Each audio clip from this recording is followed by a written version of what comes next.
Hello friends, welcome to withs fashion. ಬಾಯಿ ತುಂಬ ಸಿಹಿ, ಮೈ ತುಂಬ ಹೊಸ ಬಟ್ಟೆ ಬರೆ, ಮನಗಳ ತುಂಬ ಬೆಳಕು, ಆಗಸದ ತುಂಬ ಸಿಡಿ ಮದ್ದಿನ ವೈಭವದೊಂದಿಗೆ ಬರುವಂತಹ ಈ ದೀಪಾವಳಿ ಎಲ್ರಿಗೂ ಕೂಡ ಬಹುದೊಡ್ಡದಾದಂತಹ ಹಬ್ಬ ಆಗಿದೆ. ಬೆಳಗುವ ದೀಪಗಳಿಂದ ಇಡೀ ದೇಶವೇ ಬೆಳಕಿನ ಪುಂಜದಂತೆ ಕಾಣಿಸುತ್ತೆ. ಆ ಒಂದು ಅದ್ಭುತವಾದಂತಹ ಕ್ಷಣವನ್ನು ನೋಡೋದೇ ಒಂದು ಖುಷಿ. ಕತ್ತಲೊಡಲನ್ನ ಸೀಡಿ ಹೊರಬರುವಂತಹ ಜಗಮಗಿಸುವ ಬೆಳಕು ಸದ್ದಿಲ್ಲದೆ ನಮ್ಮೊಳಗಿನ ಮನಸ್ಸಿನೊಳಗೆ ಹೋರಾಡುವಂತಹ ಒಂದು ಮಹಾನ್ ಪರ್ವ ಅಂತಲೇ ಹೇಳ್ಬೋದು ಅಲ್ವಾ. ದೀಪಾವಳಿ ಹಬ್ಬ ಅಂತ ಹೇಳಿದರೆ ಉಪವಾಸ, ನೇಮ, ವ್ರತಗಳ ಬಂಧವಿಲ್ಲದೆ ಎಲ್ಲೆಲ್ಲೂ ಬರೀ ಖುಷಿ ಸಂತೋಷವನ್ನು ಹಂಚುವಂತಹ ಸಂಭ್ರಮ ಮಾತ್ರ ಇರುತ್ತೆ. ಮನೆಯ ಮೂಲೆ ಮೂಲೆಯನ್ನು ಬಿಡದೆ ಹಸನುಗೊಳಿಸಿ ಬೆಳಕು ಬೀರುವಂತಹ ಸಂಭ್ರಮ, ಸಿಹಿ ತಿಂಡಿಗಳ ಔತಣ, ಹೊಸ ದಿರಿಸು, ಆಭರಣಗಳ ವೈಭವ, ಆ ಸುರ್ಸುರು ಬತ್ತಿ ಪಟಾಕಿಗಳ ಅಬ್ಬರ, ನೆಂಟರಿಷ್ಟರು ಮತ್ತು ಮಿತ್ರರೊಂದಿಗೆ ಕೂಡಿ ಕಲೆಯುವಂತಹ ಸಂತೋಷ. ಒಟ್ಟಿನಲ್ಲಿ ದೀಪಾವಳಿ ಅಂತ ಹೇಳಿದರೆ ಒಂದು ಸಂಭ್ರಮಾಚರಣೆಯ ಹಾಗೆಯೇ ಹರ್ಷೋಲ್ಲಾಸಕ್ಕೆ ಹಿಡಿದಂತಹ ಕನ್ನಡಿ ಅಂತಲೇ ಹೇಳ್ಬೋದು. ಉತ್ತರ ಕನ್ನಡದಲ್ಲಿ ದೀಪಾವಳಿಗೆ ದೀವಳಿಗೆ ಅಥವಾ ದೊಡ್ಡಬ್ಬ ಅಂತ ಹೇಳಿ ಕೂಡ ಕರೀತಾರೆ. ದೀಪಾವಳಿ ಹಬ್ಬ ಹಿಂದೂಗಳಿಗೆ ಮಾತ್ರ ಸೀಮಿತವಾಗಿಲ್ಲ, ಜೈನರಿಗೆ ಮಹಾವೀರ ನಿರ್ವಾಣ ಹೊಂದಿದಂತಹ ಪವಿತ್ರ ದಿನ ಕೂಡ ಆಗಿದೆ. ಅದೇ ರೀತಿ ಸಿಖ್ಖರಿಗೆ ಗುರು ಹರ್ಗೋಬಿಂದ್ ಸಿಂಗ್ ಜೈಲಿನಿಂದ ಬಿಡುಗಡೆಯಾದಂತಹ ಬಂದಿ ಚೋರ್ ದಿವಸ ಕೂಡ ಆಗಿದೆ. ಹಾಗೆಯೇ ಮೊಘಲರ ರಾಜ ಅಕ್ಬರ್ನಿಂದ ಜಶ್ನೆ ಚಿರಾಗ್ ಎಂಬ ಹೆಸರಿನಿಂದ ಈ ಒಂದು ಹಬ್ಬವನ್ನು ಆಚರಿಸಲಾಗುತ್ತೆ. ದೀಪಾವಳಿ ಹಬ್ಬಕ್ಕೆ ನಾವು ಎಷ್ಟೇ ಅಲಂಕಾರವನ್ನು ಮಾಡಿದರೂ ಕೂಡ ಅದು ಕಡಿಮೆನೇ.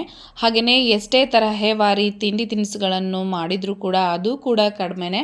ಯಾಕೆಂದರೆ ಆ ಹಬ್ಬದಲ್ಲಿ ಯಾವುದೇ ರೀತಿಯ ಉಪವಾಸವನ್ನು ಮಾಡದೇ ಇರೋದ್ರಿಂದ ಯಾರು ಯಾವ ತಿಂಡಿಗಳನ್ನು ಬೇಕಾದರೂ ಕೂಡ ಅದನ್ನು ತಿನ್ಬೋದು. ಉತ್ತರ ಭಾರತದವರ ನಂಬಿಕೆಯಂತೆ 14 ವರ್ಷಗಳ ಕಾಲ ರಾಮ ವನವಾಸವನ್ನು ಮಾಡಿ ಹಿಂತಿರುಗ್ತಾನೆ. ಹಾಗೆಯೇ ರಾವಣನೊಂದಿಗೆ ಯುದ್ಧವನ್ನು ಮಾಡಿ ಅದರಲ್ಲೂ ಕೂಡ ವಿಜಯಶಾಲಿಯಾಗ್ತಾನೆ. ಆಗ ರಾಮ ಮರಳಿ ಅಯೋಧ್ಯೆಗೆ ಬರುವಂತಹ ಈ ಒಂದು ಸಂಭ್ರಮವನ್ನು ಅಲ್ಲಿಯ ಜನರು ಏನು ಮಾಡ್ತಾರೆ ಅಂತಂದರೆ ತಮ್ಮ ಮನೆಗಳಲ್ಲಿ ದೀಪಗಳನ್ನು ಹಚ್ಚಿ ಸಂಭ್ರಮಿಸ್ತಾರೆ. ಆಗ ಹಚ್ಚಿದಂತಹ ದೀಪಗಳು ಹೊಸ ಭರವಸೆಯ ಪ್ರತೀಕವಾಗಿ ಬೆಳಗ್ತವೆ. ಅಂದಿನಿಂದ ಇಂದಿನವರೆಗೂ ಕೂಡ ದೀಪಾವಳಿ ಹಬ್ಬ ನಾಡನ್ನು ಬೆಳಗುವುದರೊಂದಿಗೆ ನಮ್ಮೊಳಗಿನ ಕತ್ತಲ ಜೊತೆಗಿನ ಯುದ್ಧದ ಮೇಲೂ ಕೂಡ ಬೆಳಕನ್ನು ಚೆಲ್ಲುತ್ತೆ ಅಂತಲೇ ಹೇಳ್ಬೋದು. ದಕ್ಷಿಣ ಭಾರತದಲ್ಲಿ ದೀಪಾವಳಿಯ ಹಿಂದೆ ಅನೇಕ ಕಥೆಗಳು ಕೂಡ ಇದ್ದಾವೆ. ಬಲಿ ಚಕ್ರವರ್ತಿಯ ಅಹಂಕಾರವನ್ನು ವಿಷ್ಣು ವಾಮನಾವತಾರವನ್ನು ತಾಳಿ ಪಾತಾಳಕ್ಕೆ ತಳ್ಳಿದ್ದು, ಹಾಗೆಯೇ ಕ್ರೂರಿ ನರಕಾಸುರನ ವಧೆಯನ್ನು ಮಾಡಿದ್ದು ಮುಂತಾದ 10 ಹಲವು ಪೌರಾಣಿಕ ಕಥೆಗಳನ್ನು ಕೇಳಿ ತಿಳ್ಕೊಂಡ್ರೆ ಅದ್ರ ಬಗ್ಗೆ ನಿಮಗೆ ಗೊತ್ತಾಗುತ್ತೆ. ದೀಪಾವಳಿಯು ದುಷ್ಟತೆ, ಕ್ರೌರ್ಯ, ಅಜ್ಞಾನಗಳೆಂಬ ಕತ್ತಲೆಯನ್ನು ಹೋಗಲಾಡಿಸಿ ಅರಿವಿನ ವಿಜಯದ ಬೆಳಕನ್ನು ಎಲ್ಲೆಡೆ ಪಸರಿಸುವಂಥದ್ದಾಗಿದೆ. ಹಬ್ಬಕ್ಕೆ ಉಪಯೋಗಿಸುವಂತಹ ಲೈಟ್ಸ್ ಇರ್ಬೋದು, ಅಲಂಕಾರಿಕ ವಸ್ತುಗಳಿರ್ಬೋದು, ಅವುಗಳೆಲ್ಲವನ್ನು ಈ ರೀತಿ ನಾನು ಬಾಕ್ಸಲ್ಲಿ ಸ್ಟೋರ್ ಮಾಡಿ ಇಟ್ಟಿರ್ತೀನಿ. ಪ್ರತಿ ವರ್ಷ ಇದೇ ರೀತಿ ನಾನು ಉಪಯೋಗಿಸೋದ್ರಿಂದ ಇವು ಹಾಳಾಗ್ದೇ ತುಂಬ ವರ್ಷಗಳ ಕಾಲ ನಾವು ನೀಟಾಗಿ ಇವುಗಳನ್ನು ಉಪಯೋಗಿಸ್ಕೋಬೋದು. ನಮ್ಮ ಮನೆಯಲ್ಲಿ ದೀಪಾವಳಿ ಹಬ್ಬನ 3 ದಿನಗಳ ಕಾಲ ಆಚರಿಸ್ತೇವೆ. ನರಕ ಚತುರ್ದಶಿ ಮತ್ತು ದೀಪಾವಳಿ ಅಮಾವಾಸ್ಯೆ, ಹಾಗೆ ಬಲಿಪಾಡ್ಯಮಿ ಅಂತ ಹೇಳಿ. ಈ ಬಲಿಪಾಡ್ಯಮಿ ದಿವಸ ನಮ್ಮ ಮನೆಯಲ್ಲಿ ಒಂದು ವಿಶೇಷ ಪೂಜೆ ಇರುತ್ತೆ, ಅಂದರೆ ಲಕ್ಷ್ಮೀ ಪೂಜೆ ಕೂಡ ನಾವು ಮಾಡ್ತೀವಿ. ಸಾಲು ಸಾಲು ಹಣತೆಗಳು, ಅಲಂಕಾರಗೊಂಡಂತಹ ವಿದ್ಯುತ್ ದೀಪಗಳು, ಹೀಗೆ ಎಲ್ಲಿ ನೋಡಿದರೂ ಕೂಡ ಬೆಳಕಿನ ಸಡಗರ ಸಂಭ್ರಮ ಮನೆ ಮಾಡಿರುತ್ತೆ. ಹಾಗೆಯೇ ಪಟಾಕಿಗಳ ಸದ್ದುಗಳ ನಡುವೆ ಲಕ್ಷ್ಮೀ ಪೂಜೆ ಕೂಡ ರಾರಾಜಿಸ್ತಾ ಇರುತ್ತೆ. ನಮ್ಮನೇಲೂ ಕೂಡ ಲಕ್ಷ್ಮೀ ಪೂಜೆಗೆ ಅಂತ ಹೇಳಿ ಸಿಂಪಲ್ಲಾಗಿ ಡೆಕೋರೇಷನ್ ಮಾಡಿ ಲಕ್ಷ್ಮಿನ ಕೂರಿಸಿದ್ದೇವೆ. ದೇವತೆಗಳು ಮತ್ತು ರಾಕ್ಷಸರು ಸಮುದ್ರ ಮಂಥನ ಮಾಡಿದಾಗ ಸಂಪತ್ತಿನ ದೇವತೆಯಾದಂತಹ ಲಕ್ಷ್ಮೀ ದೇವಿಯು ಪೂರ್ಣ ಅರಳಿದಂತಹ ಕಮಲದ ಮೇಲೆ ಕುಳಿತು ಹೊರಹೊಮ್ಮಿರ್ತಾಳೆ. ಆ ದೇವಿಯ ಆಗಮನವನ್ನು ಸ್ಮರಿಸೋದಕ್ಕೋಸ್ಕರ ದೀಪಾವಳಿಯಂದು ಲಕ್ಷ್ಮೀ ಪೂಜೆಯನ್ನು ಮಾಡಲಾಗುತ್ತೆ ಅನ್ನುವಂತಹ ಪ್ರತೀತಿ ಕೂಡ ಇದೆ. ಸಂಪತ್ತಿನ ಆರಾಧನೆಗಾಗಿ ದೀಪಾವಳಿಯಂದು ಲಕ್ಷ್ಮೀ ಪೂಜೆಯನ್ನು ಮಾಡಲಾಗುತ್ತೆ. ಹಾಗೆಯೇ ದೇವಿಯು ಕೇವಲ ಧನಲಕ್ಷ್ಮಿ ಮಾತ್ರ ಅಲ್ಲದೆ ಆಕೆ ಸಂಪತ್ತು, ಸಮೃದ್ಧಿ, ಜ್ಞಾನ ಮತ್ತು ಯಶಸ್ಸಿನ ಸಂಕೇತವಾಗಿ ಈ ಒಂದು ದಿವಸ ನಾವು ಲಕ್ಷ್ಮೀ ದೇವಿಯನ್ನು ಪೂಜೆ ಮಾಡ್ತೀವಿ. ಈ ದಿನದಂದು ಲಕ್ಷ್ಮೀ ದೇವಿಯು ಭೂಮಿಯ ಮೇಲೆ ಸಂಚರಿಸಿ ಶುದ್ಧ ಮತ್ತು ಬೆಳಕಿನಿಂದ ಕೂಡಿದ ಮನೆಗಳಿಗೆ ಭೇಟಿ ನೀಡಿ ಆಶೀರ್ವಾದವನ್ನು ನೀಡ್ತಾಳೆ ಅನ್ನುವಂತಹ ನಂಬಿಕೆ ಕೂಡ ಇದೆ. ನಮ್ಮನೆ ಲಕ್ಷ್ಮಿ ಹೇಗೆ ಕಾಣಿಸ್ತಾ ಇದ್ದಾರೆ ಅಂತ ಹೇಳಿ ಕಮೆಂಟ್ ಮಾಡಿ ತಿಳಿಸಿ. ನಮ್ಮೂರಲ್ಲಿ ಪ್ರತಿಯೊಬ್ಬರು ಮನೇಲಿ ಕೂಡ ಇವತ್ತಿನ ದಿವಸ ಬೆಳಗಿನ ಬ್ರೇಕ್ಫಾಸ್ಟ್ಗೆ ವಡಾನ ರೆಡಿ ಮಾಡಿರ್ತಾರೆ. ಇವತ್ತಿನ ದಿವಸ ಮನೆ ತುಂಬ ತಾವರೆಕೆ ಹೂವನ್ನು ಹರಡ್ತೀವಿ. ಇದು ಕೂಡ ನಮ್ಮ ಊರಲ್ಲಿ ಪದ್ಧತಿ, ಪ್ರತಿಯೊಬ್ಬರು ಮನೇಲಿ ಕೂಡ ಇದೆ. ಆದರೆ ಇವಾಗ ಈ ಕಡೆ ನಾವು ಹರಡೋದನ್ನು ನೋಡಿ ಕೆಲವೊಬ್ಬರು ಇದೇನಿದು ಕಸ ಇಷ್ಟೊಂದಿದೆ ಅಂತ ಅಂದ್ಕೊಳ್ತಾರೆ. ಬಟ್ ಇದು ಕಸ ಅಲ್ಲ, ನಮ್ಮ ಮನೆಯಲ್ಲಿ ಆಚರಿಸುವಂತಹ ಪದ್ಧತಿಯಾಗಿದೆ. ಹಾಗೆಯೇ 5 ಪಾಂಡವರನ್ನು ಇಟ್ಟು ನಾವು ಕೌಚಿ ಕಡ್ಡಿಯನ್ನು ಇಟ್ಟು ಪೂಜೆ ಮಾಡ್ತೀವಿ. ಕೌಚಿ ಕಡ್ಡಿ ಸಿಗದೇ ಇರೋ ಕಾರಣ ಕಬ್ಬನ್ನು ಇಟ್ಟು ಪೂಜೆ ಮಾಡಿದ್ದೀವಿ.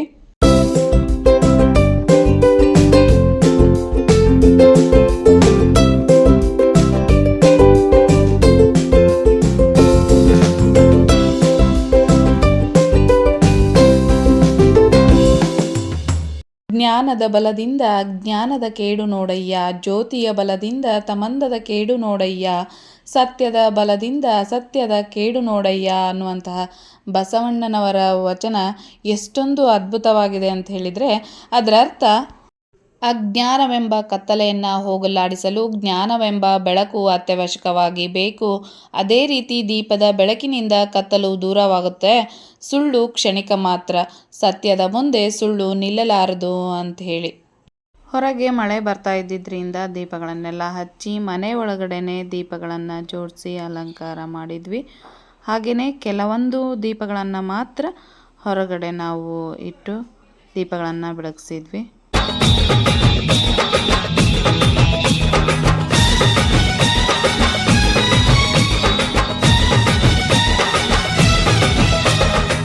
ಪಟ ಪಟ ಪಟಾಕಿ ನಗುವಿನ ಚಟಾಕಿ, ಎಲ್ಲೆಲ್ಲೂ ದೀಪಾವಳಿ. ಹಚ್ಚು ಹಚ್ಚು ಹಚ್ಚು ಆನೆ ಪಟಾಕಿ, ಹೆಚ್ಚು ಹೆಚ್ಚು ಹಚ್ಚು ಉಪಾಣ ಪಟಾಕಿ. ಹಚ್ಚು ಹಚ್ಚು ಹಚ್ಚು ಆನೆ ಪಟಾಕಿ, ಹೆಚ್ಚು ಹೆಚ್ಚು ಹಚ್ಚು ಉಪಾಣ ಪಟಾಕಿ. ಪಟ ಪಟ ಪಟಾಕಿ ನಗುವಿನ ಚಟಾಕಿ.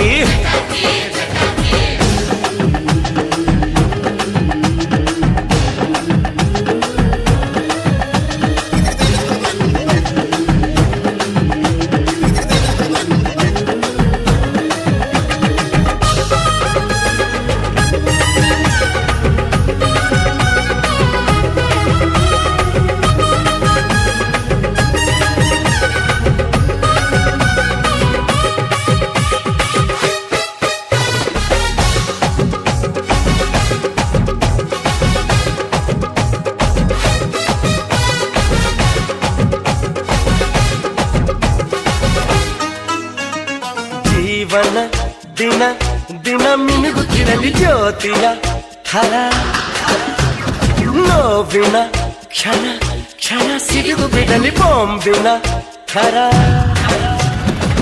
ತನ್ನ ತಾನು ಸುಟ್ಟುಕೊಂಡು ಖುಷಿಯ ನೀಡೋ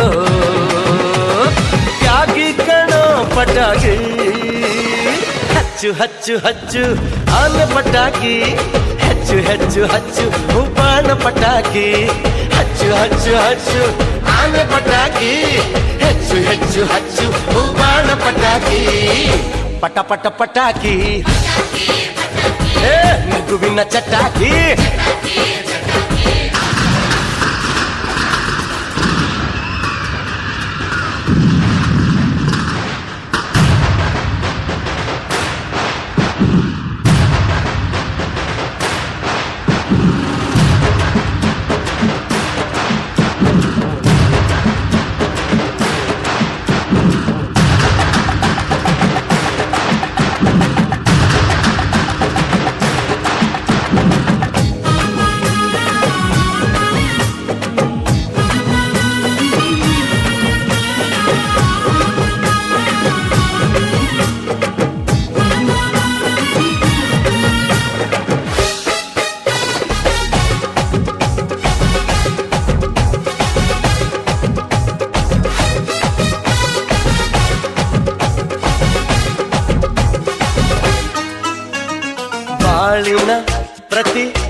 ಮಿಂಚುವ ಪ್ರತಿ ಪ್ರತಿ ಸಿಡಿತದಲ್ಲೂ ನೀಡಿದೆ ಮಜಾ ಹಿರಿಯರಲ್ಲಿ ಹಿರಿಯರಲ್ಲಿ ನಗುವ ಚೆಲ್ಲಿ ಭಾಗಿಯಾಗೋ ಪಟಾಕಿ ಹಚ್ಚು ಹಚ್ಚು ಹಚ್ಚು ಆನೆ ಪಟಾಕಿ ಹೆಚ್ಚು ಹೆಚ್ಚು ಹಚ್ಚು ಬಾಣ ಪಟಾಕಿ ಹಚ್ಚು ಹಚ್ಚು ಹಚ್ಚು ಆನೆ ಪಟಾಕಿ ಹೆಚ್ಚು ಹೆಚ್ಚು ಹಚ್ಚು ಬಾಣ ಪಟಾಕಿ ಪಟ ಪಟ ಪಟಾಕಿ ನಗುವಿನ ಚಟಾಕಿ ಎಲ್ಲೆಲ್ಲೂ ದೀಪಾವಳಿ ಹಚ್ಚು ಹಚ್ಚು ಹಚ್ಚು ಆನೆ ಪಟಾಕಿ ಹೆಚ್ಚು ಹೆಚ್ಚು ಹಚ್ಚು ಬಾಣ ಪಟಾಕಿ ಹಚ್ಚು ಹಚ್ಚು ಹಚ್ಚು ಆನೆ ಪಟಾಕಿ ಹೆಚ್ಚು ಹೆಚ್ಚು ಹಚ್ಚು ಬಾಣ ಪಟಾಕಿ